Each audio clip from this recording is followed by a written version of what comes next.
Bom dia, que Deus abençoe ricamente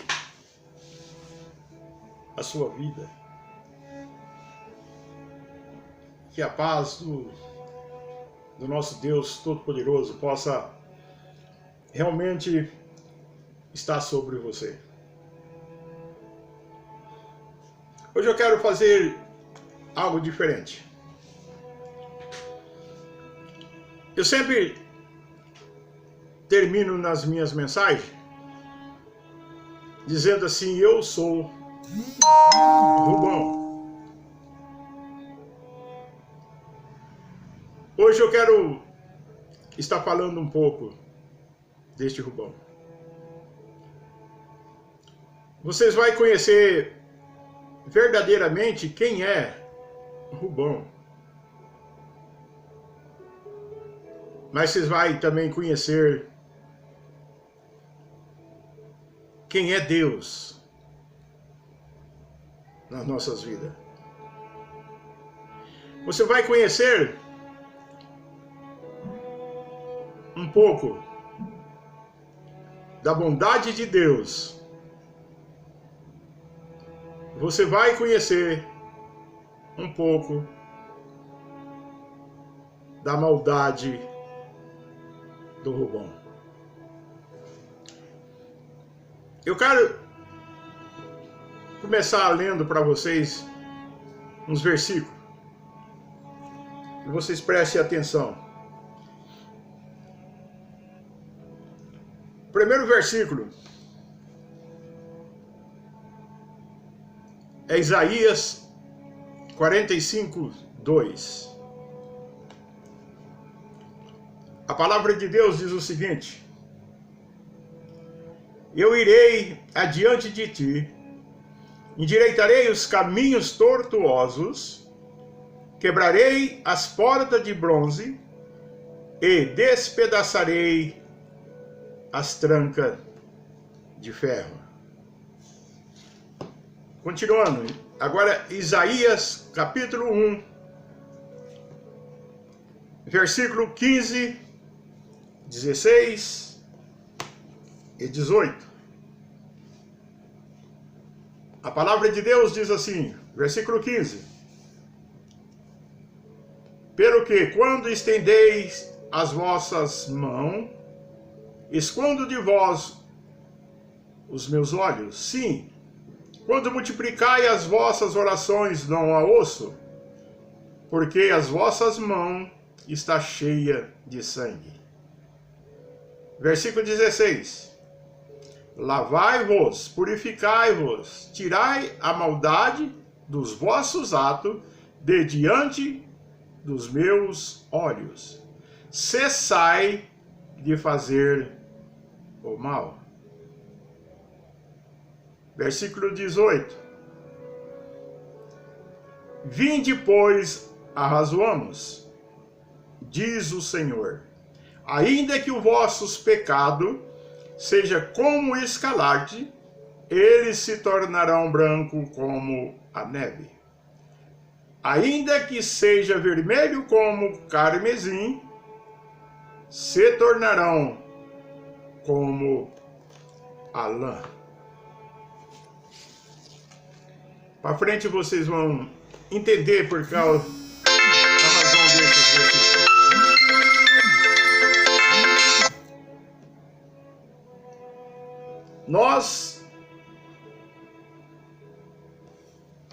Muitas vezes nós somos frequentadores de igreja, estamos dentro da igreja,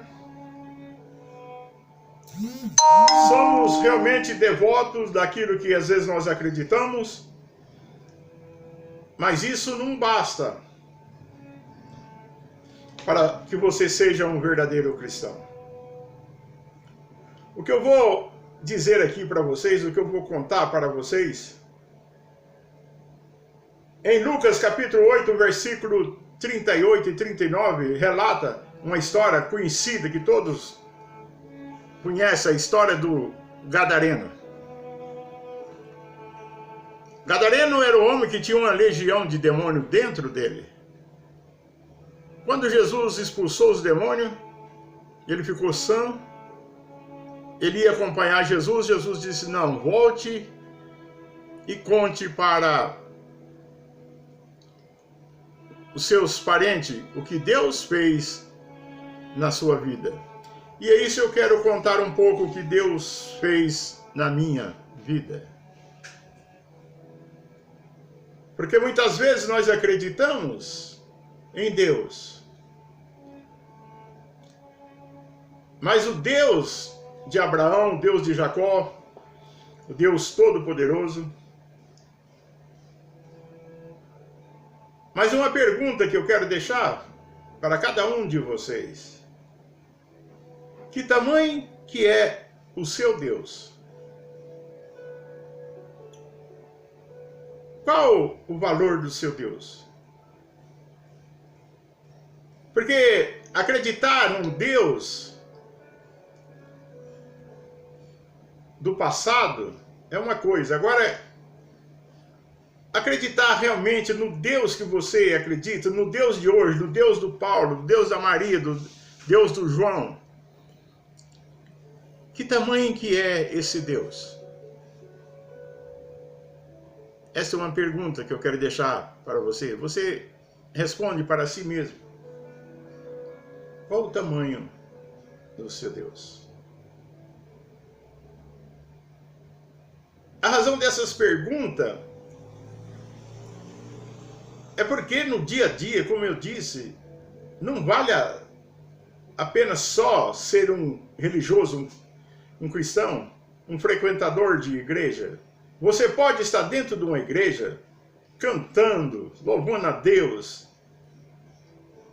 Você pode estar dentro de uma igreja até pregando a palavra de Deus, dando dízimo, fazendo tudo o que é correto, mas pode, às vezes, ser uma máscara na sua vida. Não é um verdadeiro cristão. Para que você possa ser um verdadeiro cristão, tem que haver em você um genuíno nascimento. Porque senão você pode fazer todas as coisas erradas mesmo dentro de uma igreja. E vocês vão entender por que eu estou dizendo isso.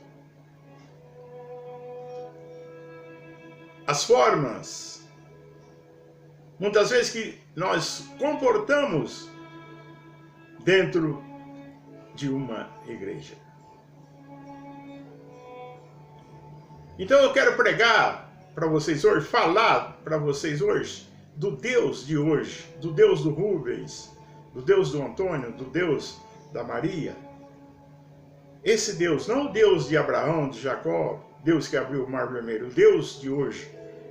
O que ele faz, o que ele pode fazer na vida de cada um de nós. Diz que certa vez, conta uma história, um alpinista, ele estava escalando um monte muito alto e muito gelado. E já estava escurecendo, umas certas horas, o pino escapou e ele caiu.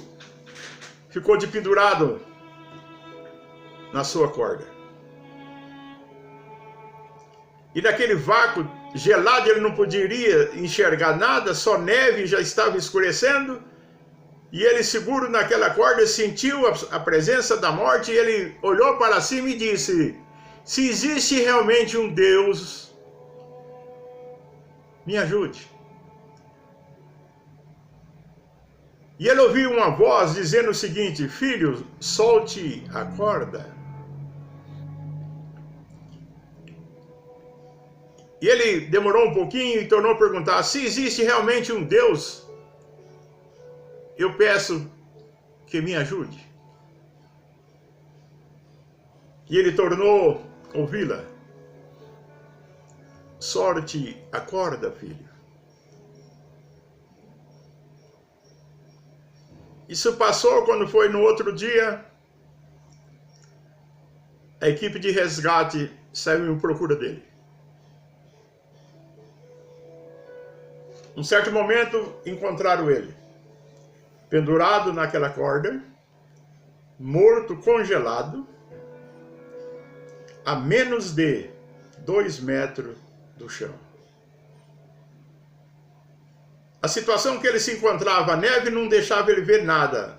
À noite, ele não conseguia ver nada, mas ele estava apenas menos de 2 metros da terra firme. E essa é a pergunta. O Deus que você crê,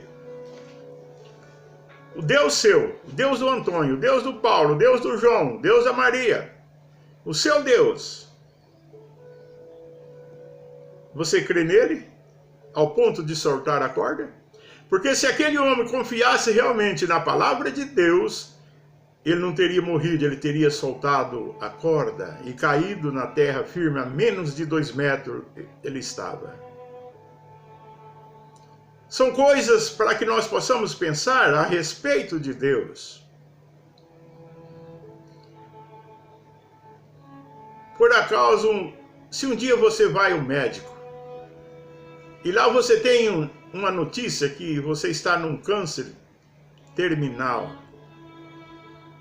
qual sua atitude? Você vai desesperar? Você vai sofrer? Você vai reclamar? Ou você vai soltar a corda?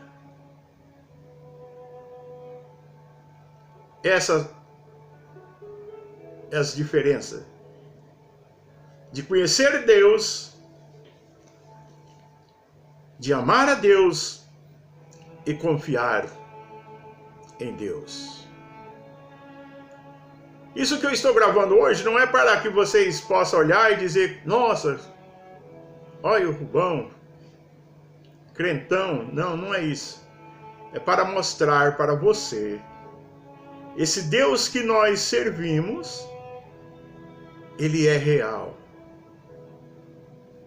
Ele é Deus verdadeiro, ele faz. A única coisa que ele quer de cada um de nós é simplesmente que nós obedecemos. Acreditamos nele e obedecemos. É a única coisa que Deus quer. É a única coisa que nós podemos fazer é obedecer a Deus. Mas sem obediência a Deus nós fazemos coisas ruins, coisas feias, que desagrada a Deus, e ele, com essa paciência, esse amor tão maravilhoso, ainda ele dá uma oportunidade para que nós possamos voltar para ele. Queridos amigos, irmãos, Deus é amor. Deus nos ama ao ponto de nós não entendemos. A vida cristã é a mesma coisa da vida normal. Quando nasce uma criança, todo mundo acalenta, pega nos braços, socorre aquela criança, não pode ver chorar, que todo mundo está em cima. Aí aquela criança começa a crescer, vai à adolescência. Aí chega a época dos porquê. Mãe, por que disso? Pai, por que disso? Por que daquilo? Aí ele vai mais para frente e chega a juventude. E na juventude é o perigo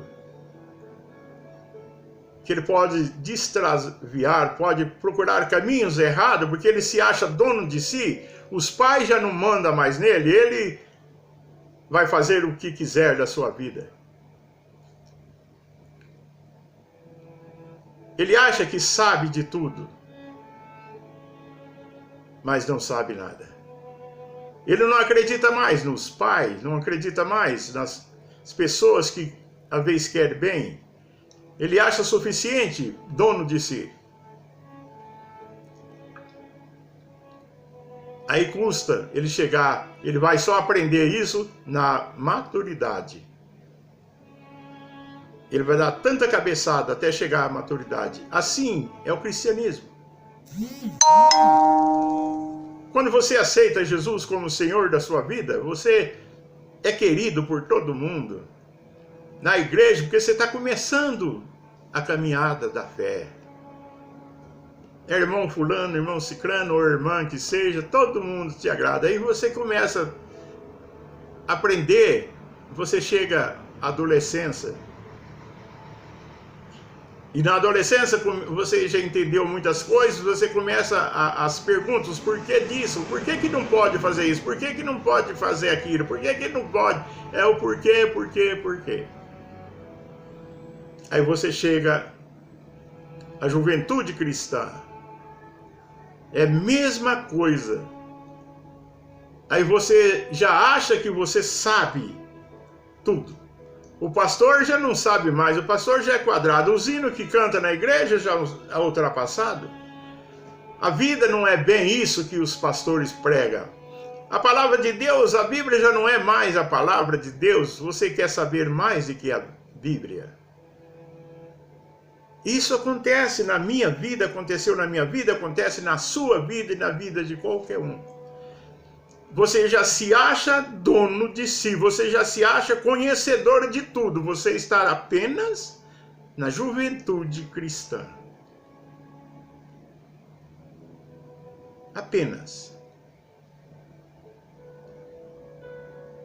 Aí você cresce para chegar à maturidade. Na maturidade que você vai entender muitas coisas que hoje, enquanto você está na juventude cristã, você não entende.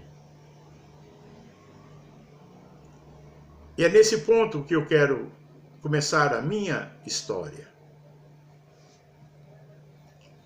Na minha juventude cristã, eu achando que sabia tudo, já sabia tudo de Deus, já não precisava mais dos conselhos do pastor, de ninguém, eu já era suficiente para fazer as coisas que eu queria, da maneira que eu queria. E eu realmente dentro de uma igreja, cantando, louvando a Deus, comecei a fazer muitas coisas erradas, aprofundei em dívida, e coisas que atrapalhei a minha vida de uma tal maneira, que eu não conseguiria mais viver naquele lugar. O que aconteceu? Eu cheguei na minha esposa e disse, olha, nós vamos ter que ir embora daqui, porque não tem mais condições de viver aqui. E assim fizemos. 3 horas da manhã, estava com um caminhão na porta de casa, pegando nossa mudança, e fomos para Mato Grosso. Minha esposa nessa época não era cristã. Ela era funcionária pública. Para sair a transferência dela, ela precisou mexer com um político lá em Brasília, o deputado, para que poder sair a transferência para que nós pudéssemos mudar. E assim aconteceu, nós fomos para Mato Grosso. Quando cheguei em Mato Grosso, eu falei, bom, agora eu estou tranquilo aqui, ninguém me conhece. Eu posso viver uma vida tranquila. Mas aí aconteceu a realidade da vida. E eu esqueci que o Deus que eu servia aqui em Araçatuba é o mesmo Deus que estava lá em Mato Grosso. E Deus permitiu que eu ficasse inquieto. As coisas começaram a desmoronar de uma tal maneira lá onde eu estava. Uma voz sempre falava para mim assim, volte e começa tudo de novo. Aonde você estava. Eu fiquei de uma tal maneira, meus queridos, que, olha, eu não tinha condições de viver. As portas se trancaram para serviço, para tudo. E eu fiquei desesperado. Fiquei desesperado de um ponto que minha mulher viu a minha preocupação. Um dia ela chegou em mim e disse assim, olha,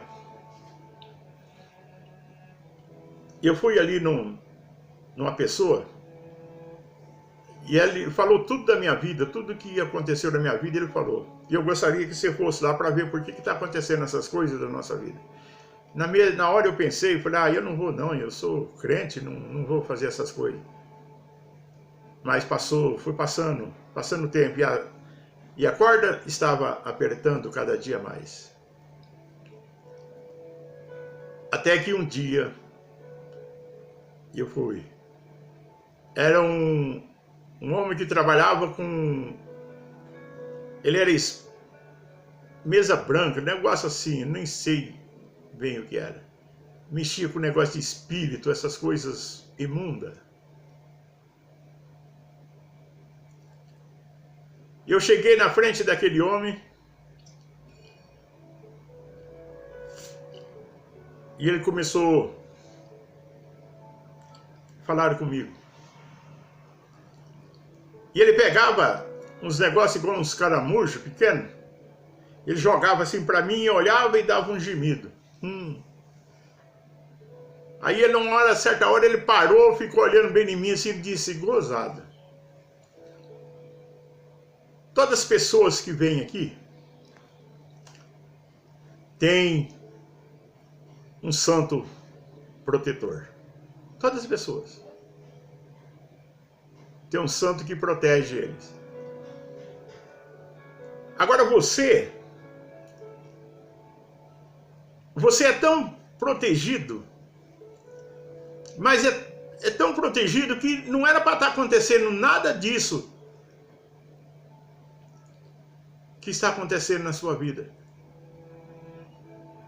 Só que eu não consigo descobrir o nome do santo que te protege. Meus queridos,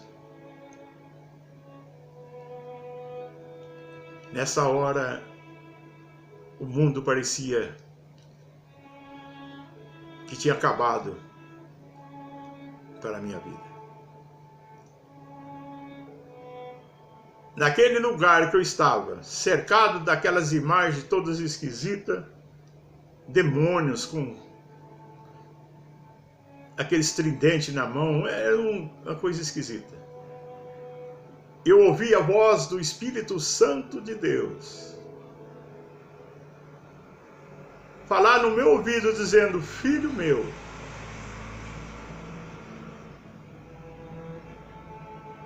sai daí.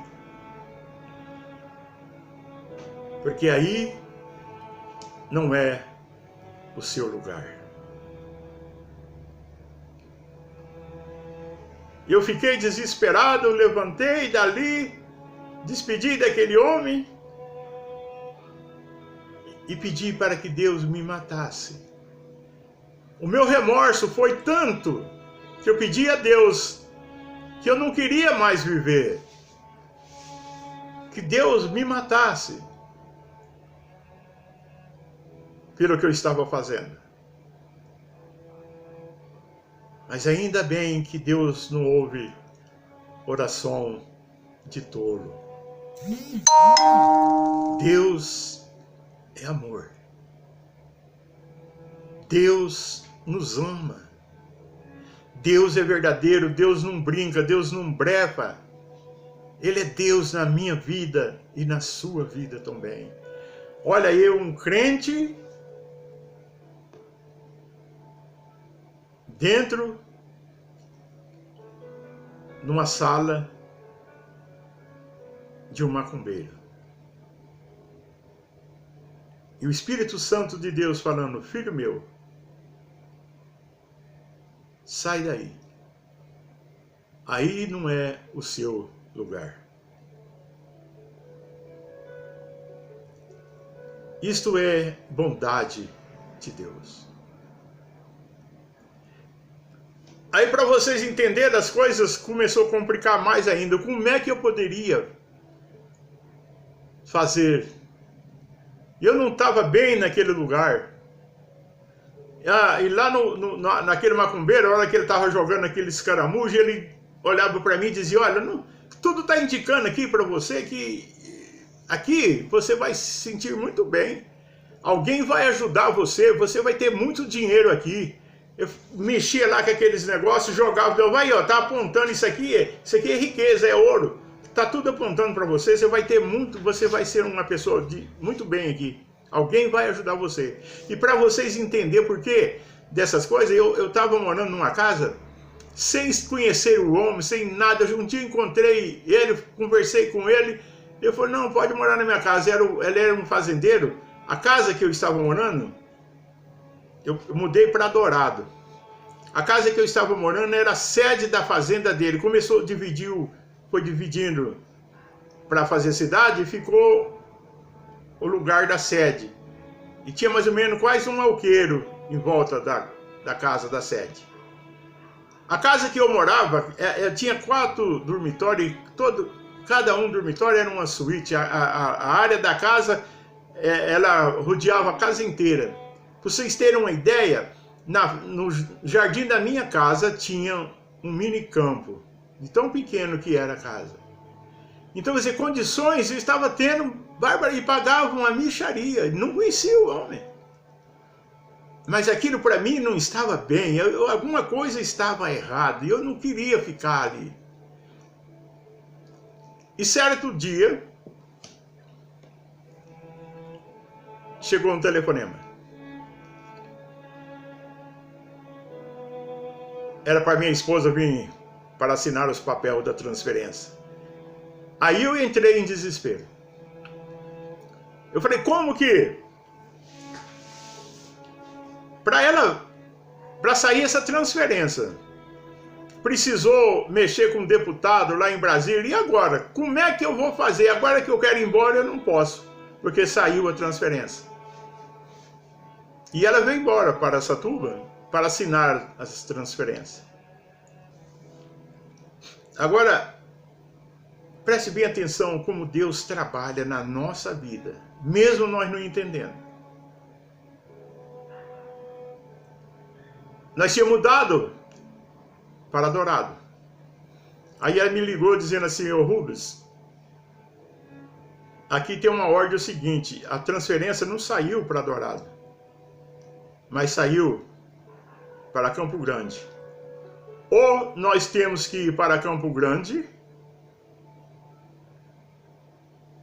ou eu vou ter que voltar para tomar o meu lugar. Quando ela falou isso, eu cheguei a pular de alegria. Falei, meu Deus, como o senhor é bom. Disse, não vamos para Campo Grande não, pode assinar aí e já começa a trabalhar. E eu vou arrumar aqui e nós vamos voltar para Araçatuba. E assim aconteceu. Voltamos para Araçatuba. Chegamos em Araçatuba numa sexta-feira à tarde. Ela já arrumou a casa. Descarreguei a mudança, tudo, arrumando os trem. Passou o sábado, nós trabalhando, arrumando os trem. No domingo cedo eu ia para a igreja. Na hora que eu saí, estava com a Bíblia na mão para ir para a igreja, nós começamos a brigar, eu e minha esposa. Nós estávamos numa situação que por qualquer coisinha nós brigávamos.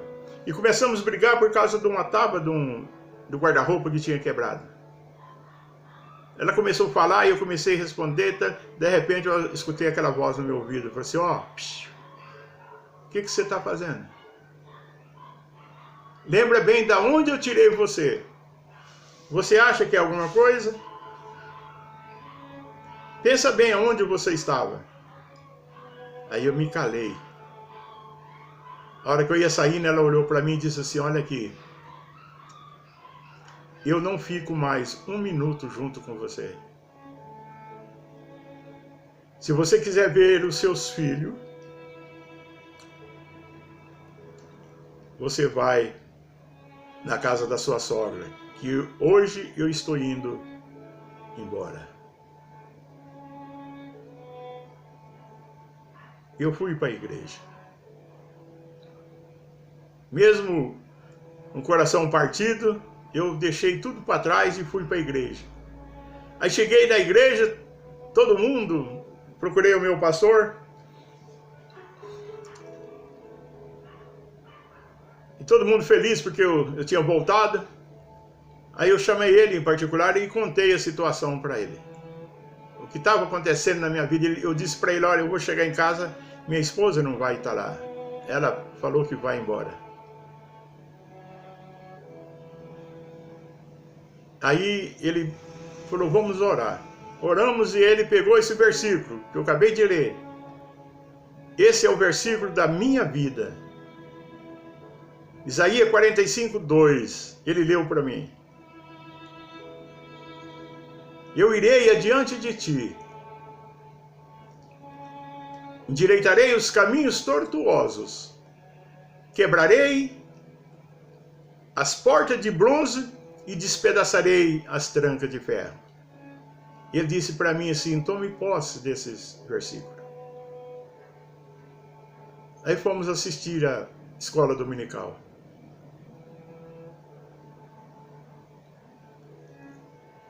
Eu ali pensativo, eu sabia que a hora que chegava em casa, a esposa não estava lá. Terminou a escola dominical, voltei para casa. Quando eu cheguei em casa, que eu ia, a porta da casa estava aberta. E eu pensei comigo, ela foi embora e deixou a porta aberta ainda. Mas quando eu entrei pelo fundo, ela estava lá. Não tinha ido embora. Eu passei, sentei na minha cadeira, na beira da mesa e fiquei folheando a Bíblia. Não estava nem lendo, estava folheando a Bíblia. Aí eu senti que ela chegou e me pegou pelos ombros. E diz assim para mim, olha, você me desculpe. Eu não sei por que eu brigo com você por qualquer motivo. Falou para mim bem desse jeito, você compra um presente para mim? Eu falei, sim, eu compro presente para você. Ela falou, compra uma Bíblia para mim. Quando ela falou isso, eu até espantei. Para encurtar a conversa, eu comprei a Bíblia para ela. Na próxima semana, ela aceitou Jesus como Senhor da vida. É o que eu estou falando para você. O Deus que nós servimos.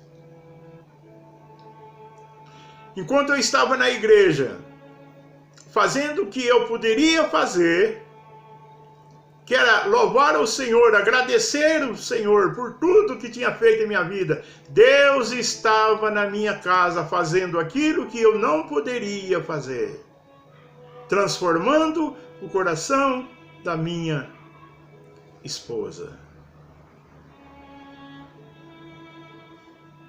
Esse é o Deus que nós servimos. É isso que eu quero que você entenda. A bondade de Deus nas nossas vidas. Vocês vejam quantas vezes eu errei até aqui. E Deus sempre foi fiel para comigo. Deus é fiel.